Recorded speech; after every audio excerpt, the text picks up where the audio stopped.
बिस्मिल्लाहिर्रहमानिर्रहीम। अस्सलाम वालेकुम। मेरा नाम है डॉक्टर हसीब और आप मेरा यूट्यूब चैनल देख रहे हैं जिसका नाम है सुल्तान हॉस्पिटल जोराबाद। नाज़रीन, आज की इस वीडियो में हम बात करेंगे अंडे के बारे में। अंडा जो है वो आपको पता है कि तकरीबन हर घर में खाया जाता है और इसके खाने की तारीख़ इतनी ही पुरानी है जितनी कि नस्ल इंसानी की खुद तारीख़ पुरानी है। तो आज हम इस वीडियो में दो चीज़ें डिस्कस करने की कोशिश करेंगे। एक तो यह है कि अंडे के फ़वाइद क्या हैं, उसका जो है वो इंसानी जिस्म के किस किस हिस्से पे असर होता है या फ़ायदा होता है। दूसरा ये है कि हम ये डिस्कस करेंगे कि जो अंडे से मुतल्लिका हमारे बहुत सारे वहम हैं, हम उनके बारे में आपको तफसीलन बताने की कोशिश करेंगे। जैसे कि कुछ लोग कहते हैं कि जी अंडा जो है वो गर्म होता है, तो वो गर्मियों में बच्चों को हम खिलाएँगे तो उससे नुकसान हो सकता है।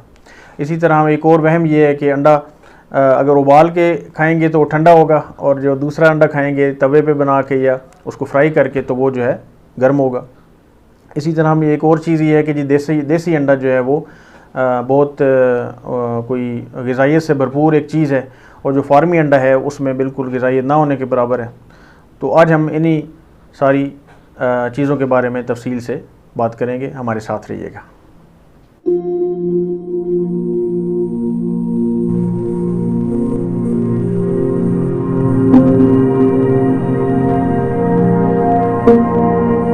आज हम बात कर रहे थे अंडे के बारे में।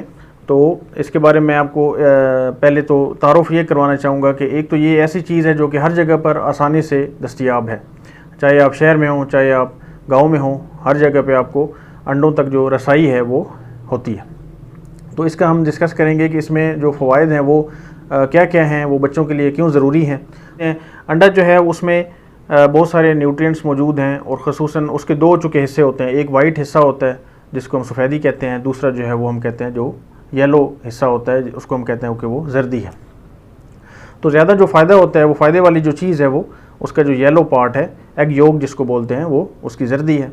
तो उसमें जो जो चीज़ें होती हैं वो मैं आपको बताता हूँ। उसमें विटामिन ए होता है, विटामिन डी होता है, विटामिन B12 होता है, उसमें राइबोफ्लेविन होता है, उसमें मैग्नीशियम है, उसमें पोटाशियम है। तो ये देखें कि आप इतनी चीज़ें इसमें मौजूद हैं। तो इसका हमारे जिस्म के साथ जो है वो इस जिस्म में क्या फ़ायदा होता है कि एक तो हमारा जो इम्यून फंक्शन है वो बेहतर होता है, कि जो हमारे बीमारियों के साथ जो लड़ने की सलाहियत है, जो क़ुव्वत मुदाफ़अत है वो बेहतर होती है।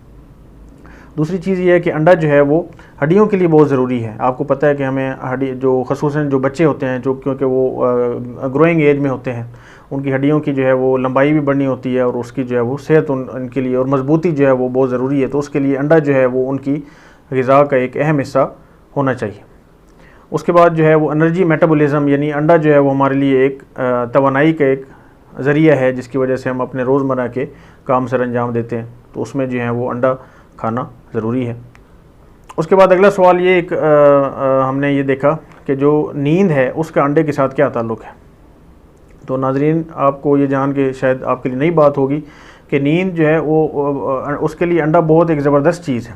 अगर आप शाम के टाइम एक अंडा चाहे उबाल के या किसी भी सूरत में ले लें, उससे क्या होगा कि आपकी जो नींद है वो बहुत ज़्यादा बेहतर हो जाएगी। उसकी वजह क्या है कि अंडे में जो कुछ ऐसे चीज़ें होती हैं जिसमें एक ट्रिप्टोफैन है और एक मेलाटोनिन है और विटामिन डी है, जो कि आपके सोने में जो नींद आने में जो है वो बहुत ज़्यादा हेल्प करती हैं। तो अगर आपको नींद आने का मसला है, नींद मुश्किल से आती है, तो आप अंडा अपनी ग़िज़ा में शाम के टाइम जो है वो शामिल करके देखें तो इंशाल्लाह आपको इससे फ़ायदा होगा।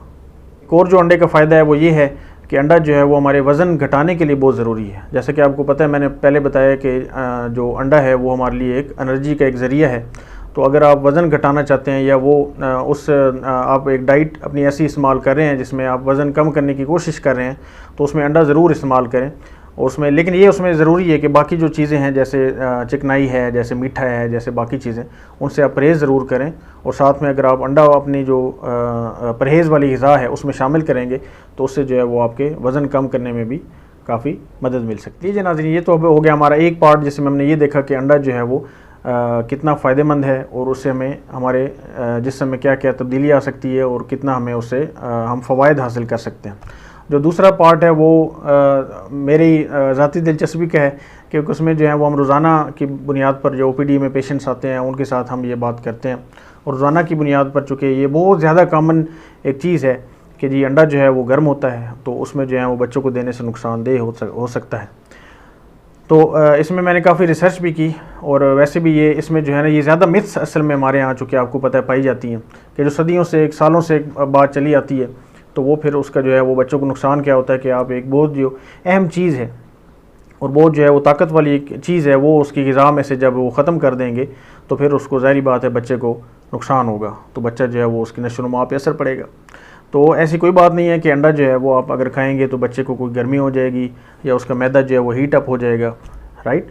आप चाहे जितनी मर्ज़ी गर्मी हो, चाहे जून जुलाई की गर्मी हो, आप एक अंडा ज़रूर खिलाएं अपने बच्चे को, और जिस मर्ज़ी शेप में खिलाएं, चाहे आप उसको उबाल के खिलाएं, चाहे उसको आप अंडा बना दें, आमलेट बना दें, भुर्जी बना दें, या जो भी तरीके से, ये चावलों में आप मिला के दे सकते हैं, एग फ्राइड राइस बना दें, तो उसका जो है वो बच्चे को किसी किस्म का कोई नुकसान नहीं होगा। बच्चा जो है वो उसकी डाइट में ऐसे शामिल करें कि वो उल्टा उसको मुख्तलिफ़ तरीके से बना के, ताकि उसको वो पसंद आए, तो उसको फ़ायदा होगा, उसको किसी किस्म का इंशाल्लाह नुकसान नहीं होगा। हाँ, एक हद तक आप खाएं, मसलन रोज़ाना हर बच्चे को आप एक अंडा खिलाएं, ठीक, लेकिन अब उसकी वजह अगर आप 4 अंडे शुरू करा देंगे या वो ज़्यादा ही उसके ऊपर शुरू हो जाए, तो वो फिर ज़ाहिर बात है उसको उल्टी आ सकती है, या वो उसके लिए सेहत के लिए नुकसानदेह। और जो हमारे यहाँ सोच पाई जाती है कि जी माएँ पूछती हैं कि डॉक्टर साहब अगर मैं उबला हुआ अंडा खिलाऊँ तो वो चूँकि ठंडा होता है या उसमें इतनी गर्मी नहीं आती, और जो हम इसको फ्राई करके या ऑमलेट बना के दें तो उसमें गर्मी या अंडा गर्म हो जाएगा।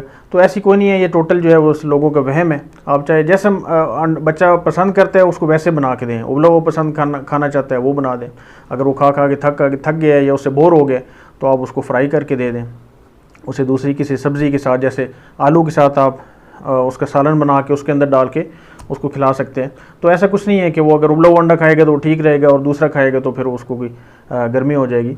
तो ये टोटल जो है वो इसका हकीकत से कोई ताल्लुक़ नहीं है, जैसा बच्चे खाए आप वैसे उसको खिला सकते हैं। आखिरी जो इसका एक हमारे यहाँ एक पाया जाता है, जैसे मैं लोगों से पूछता हूँ कि आप बच्चे को अंडा खिलाते हैं, वो कहते हैं डॉक्टर साहब हमारे पास जो है ना वो देसी अंडे हैं नहीं, तो इसलिए हम नहीं खिलाते।